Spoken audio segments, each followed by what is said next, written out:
कुछ दिन पहले रक्षा मंत्री राजनाथ सिंह ने चीनी रक्षा मंत्री ली शांगफू से एससीओ सम्मेलन में हाथ नहीं मिलाया था, जिसके बाद दुनिया भर में चीन की इस बेइज्जती का जमकर मजाक उड़ाया गया। सोशल मीडिया पर कई तरह के मीम्स भी बने। जाहिर सी बात है, चीन के दोगलेपन की वजह से दोनों देशों के बीच रिश्ते काफी तनावपूर्ण रहे हैं और अब इसी खिसियाहट के बाद चीन की तरफ से एक बयान जारी किया गया। चीन ने हमेशा की तरह दोहरी चाल अपनाते हुए वही घिसा पिटा बयान दिया जो वो दशकों से देता रहा है। उसका कहना है कि दोनों बड़े पड़ोसियों को एक दूसरे के विकास के लिए काम करना चाहिए। दोनों देशों को रास्ते दिखाने और क्षेत्रीय शांति और स्थिरता के लिए मिलकर काम करना चाहिए।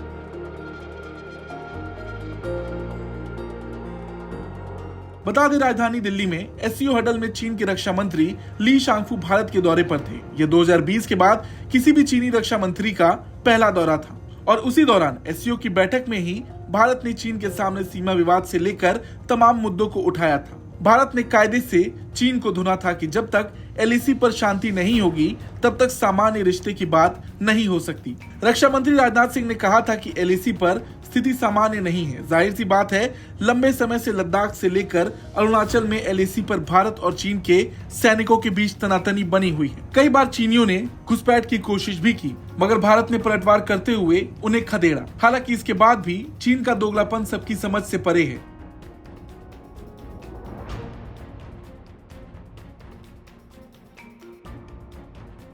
एक तरफ वो ये कहता आता है कि दोनों देशों को एक दूसरे के विकास के लिए काम करना चाहिए, दूसरी तरफ वो भारत के खिलाफ षड्यंत्र रचता है। ठीक उसी तरह जब उसने 1962 में सीमा पर स्थिति सामान्य होने का दावा किया था और फिर भारत की पीठ में छुरा भोंका था, पर इस बार भारत उसकी चाल में नहीं फंसने वाला। राजनाथ सिंह ने जिस शक्ति के साथ चीन को फटकार लगाई है, वो समझ चुका है कि उसकी एक गलती उस पर कितनी भारी पड़ सकती है। चीन की दोगली नीतियों की वजह से पिछले कुछ समय में कई देशों ने उससे किनारा कसा है। देखते ही देखते आज कई देश चीन की बजाय भारत में व्यापार करना चाह रहे हैं। भारत की बढ़ती लोकप्रियता और ताकत से अब चीन भी घबराने लगा है। हालांकि अब देखना ये होगा कि चीन के रक्षा मंत्री के इस दौरे के बाद कुछ बदलाव होता है या नहीं। उम्मीद तो कम है, मगर भारत रिश्ते तोड़ने में नहीं, जोड़ने में विश्वास रखता है।